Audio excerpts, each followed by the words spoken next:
हाय दोस्तों, आप सभी का स्वागत है। आज हम पढ़ेंगे वोकैब्युलरी के बारे में। जैसा कि आप जानते हैं, अगर आप इंग्लिश सीखना चाहते हैं विच इज़ फ्लुएंट, जो कि फ्लुएंट हैं, तो वोकैब्युलरी का ज्ञान भी होना बहुत ही आवश्यक है। उसका नॉलेज होना चाहिए और नए-नए वोकैब्युलरी का नॉलेज होना चाहिए ताकि आप उसे यूज़ कर सकें। तो मैं कोशिश करूँगा कि हर एक दिन के बाद आपको वोकैब्युलरी का क्लास लगाऊँ ताकि आप अपना वोकैब्युलरी क इम्प्रूव कर सकें। तो आज पढ़ेंगे 5 वोकैब्युलरी के बारे में। उसमें पहला है एडवर्ड, दूसरा है एमएच, तीसरा है अस्टाउंड, चौथा है ऑडेसियस और पाँचवा है इमिकेबल। और उसके साथ, ताकि आपको ज़्यादा समझ में आए, हम लोग एग्जाम्पल भी देखेंगे जो कि इंग्लिश स्पीकिंग के लिए बहुत ही ज़्यादा इम्पोर्टेंट है। इससे आप पढ़ता भी इंग्लिश सीख सकते हैं, जो कि बहुत ही इम्पोर्टेंट है वो भी। पहला है, देखिए, अडोर। अडोरम का मतलब होता है किसी को प्यार करना, रिस्पेक्ट करना या पसंद करना। इसका मतलब कई अलग अलग हो सकता है कई के सेंटेंस में, लेकिन आप ऐसे आपको याद नहीं करना। सेंटेंस पकड़ के रीड कर कर ही आपको पहचानना जाना है कि उसका मतलब सेंटेंस में क्या है। जैसे कि इसमें देखते हैं, कई मतलब पता चलेगा इसमें। पहला है, चिल्ड्रन यूजुअली अडोर आइसक्रीम। यहाँ अडोर का मतलब लव या रिस्पेक्ट नहीं है, यहाँ पसंद है।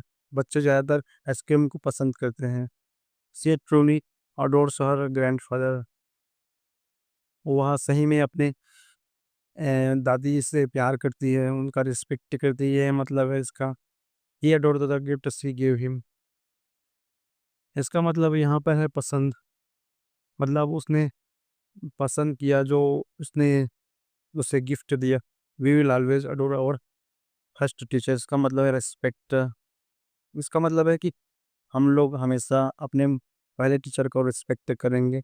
दूसरा है इमेज। इमेज मतलब वो सरप्राइज करना, शॉक करना, स्टंट करना। एग्जाम्पल्स सकते हैं तो ताकि ज़्यादा समझ में आए, बेहतर समझ में आए, इसको यूज़ कर सकते हैं। पहला है, हर करेज इन डिफ़िकल्ट टाइम अमेजेस मी। उसका करेज उसका करेज जो साहस है वो कठिन समय में मुझे चकित करता है, सरप्राइज करता है, शॉक करता है।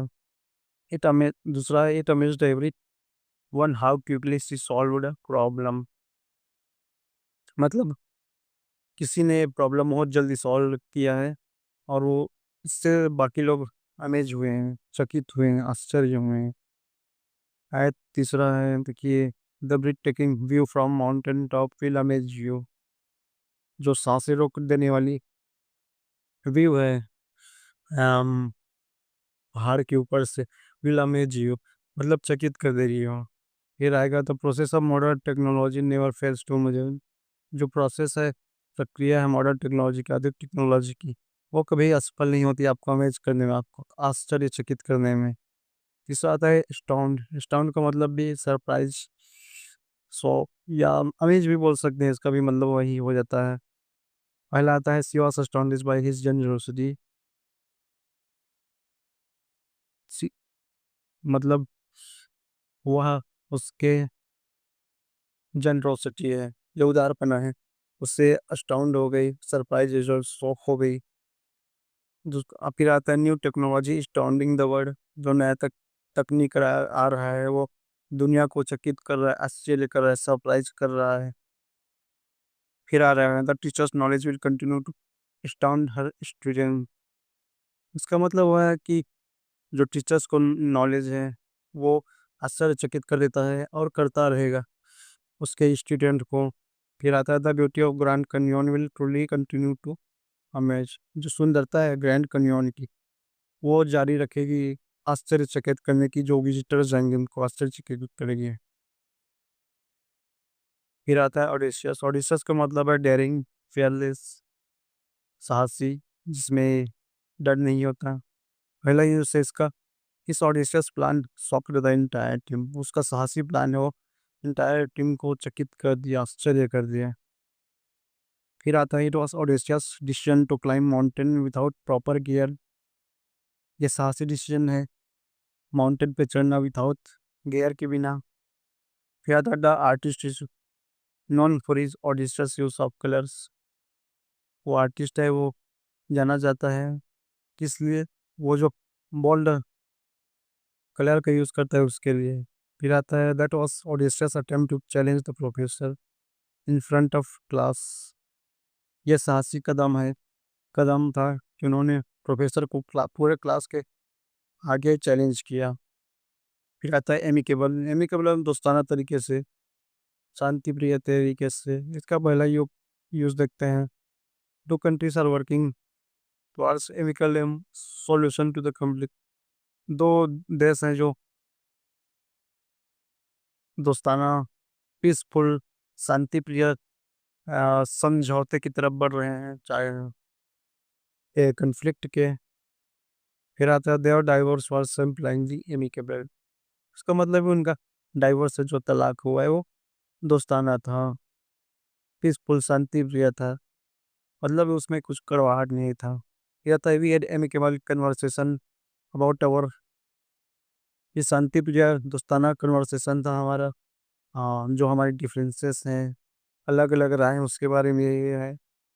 फिर आता है they reached amicable agreement hour of discussion. वे एग्रीमेंट पर पहुंच गए हैं।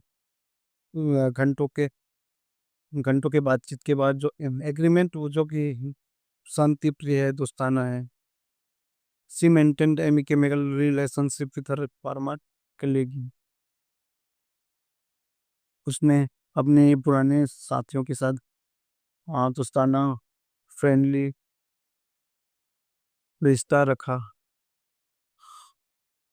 तो ये सभी एग्जाम्पल्स हैं। फिर देख लेते हैं इनका मीनिंग। एमिकेम अडोर का होता है लव करना, रिस्पेक्ट करना, लाइक। अमेज का मतलब सरप्राइज करना होता है। तीसरा है स्टॉन्ड का सरप्राइज, शॉक। ऑडिशियस का डेयरिंग एंड फियरलेस। एमिकेबल का फ्रेंडली, पीसफुल। और कोशिश कीजिए कि जो इन वर्ड का मीनिंग है ना वो इंग्लिश में ही याद करें, नहीं तो आप ट्रांसलेट करते ही रह जाएंगे, वो समझ में नहीं आएगा। और लास्ट में टिप्स है कि या अगर आप ग्रामर सीख रहे हैं तो इसको देखिए, इसको जो रूल्स बताए हूँ प्रेजेंट सिंपल में उसको देखिए, उसको पढ़िए, तभी आपको मदद मिलेगी, आप यूज़ कर पाएंगे। लेकिन आप अगर इंग्लिश सीख रहे हैं तो इसको समझने के लिए यूज़ कीजिए, क्योंकि जब तक आप जो स्ट्रेटजी है 5 vocabulary, reading, listening, speaking, writing, इसको फॉलो नहीं करेंगे तब तक इंग्लिश नहीं सीख सकते आप इस वीडियो को देखे भी तो भी इंग्लिश नहीं सीखती। इससे समझकर आप ग्रामर पढ़ सकते हैं, समझ सकते हैं कोई सेंटेंस में अगर ईच आर एम का उपयोग हो रहा है तो उसका मतलब क्या हो सकता है, ये आपको जानना है, इसको रटना नहीं। वोकैबुलरी भी आप सुन लेंगे, लेकिन जब तक आप रीडिंग नहीं करेंगे, लिसनिंग नहीं करेंगे, स्पीकिंग और राइटिंग नहीं करेंगे तो उसको भूल जाएंगे। तो ये आपको ध्यान रखना है कि रीडिंग, लिसनिंग, राइटिंग। और आप ऑक्सफोर्ड का डिक्शनरी उसको ले लीजिए, उसको पढ़िए रोज 5-10, मैं भी हेल्प करूँगा। फिर रीडिंग कीजिए। रीडिंग में आप आर्टिकल पढ़ सकते हैं, कोई न्यूज़पेपर, द हिंदू। धीरे धीरे के आर्टिकल पढ़िए। फिर आ जाता है आपका लिसनिंग। लिसनिंग में आप न्यूज़ चैनल सुन सकते हैं, इंग्लिश डीडी इंडिया का आता है, आधा घंटा सुनिए। शुरू समझ में नहीं आएगा लेकिन धीरे धीरे समझ में आने लगेगा आपको। फिर आता है स्पीकिंग। खुद से बातें कीजिए, जो आप वोकैबुलरी पढ़ रहे हैं, जो आप नियम सीख रहे हैं, आईने के सामने आ जाइए, आधे घंटे बातें कीजिए, धीरे धीरे 1 घंटे कीजिए। राइटिंग है, धीरे धीरे जो वोकैब पढ़ रहे हैं उससे, जो ये 5 वर्ड बताया हूँ उससे, उसके सहायता से आप सेंटेंस लिखिए, बनाइए। जो इन चप्पल बताया हूँ उससे बनाइए, ताकि आपका रिवीजन हो सके। और वोकैब तो 5-5 रोज ही पढ़ना है। जो ये पाँचों पिलर को आप फॉलो कर दें तो मेरा कंप्लीट 100% गारंटी देता हूँ कि आप 3 महीने में बेसिक इंग्लिश सीख ही जाएंगे। अगर आप ज़्यादा मेहनत करेंगे तो और जल्दी सीख जाएंगे, लेकिन जनरल नॉट रहा है अब कोई एवरेज स्टूडेंट के लिए। बस आपको हार्ड वर्क करना है। आप मैं खुद इंग्लिश सीखा हूँ इसी से। मुझे भी, मैं कॉलेज तक हिंदी माध्यम में ही पढ़ा हूँ, लेकिन अभी मैं यूपीएससी की तैयारी कर रहा हूँ, साथ ही इसको पढ़ा भी रहा हूँ इंग्लिश सीखे। हमारे कॉलेज के बाद मैंने इंग्लिश सीखा। मैंने कोचिंग भी ज्वाइन की थी, घंटों घंटों यूट्यूब में मैं भी वीडियो देखे, ग्रामर और बुक भी लिया था जिसमें लिखा था कि 30 दिन में इंग्लिश सीख जाएंगे, 7 दिन में, लेकिन कुछ फ़ायदा नहीं हुआ। ग्रामर से आप इंग्लिश नहीं सीख सकते। केवल आप नियम समझ सकते हैं, समझने में उसको हेल्प मिल सकता है आपको, मतलब सेंटेंस क्या कर रहा है, लेकिन रटना नहीं है आपको ग्रामर को, बस समझने के लिए यूज़ करना है, ताकि आप जब पुस्तक पढ़ रहे होंगे तो उसमें हैव, हैड इसका उपयोग क्यों होता है, अगर हुआ है उपयोग तो इसका मतलब क्या है, उससे समझने में आपको मदद मिल जाए। मैंने भी पैसा बर्बाद किया, टाइम बर्बाद किया, एफर्ट बर्बाद किया, मोटिवेशन बर्बाद किया है।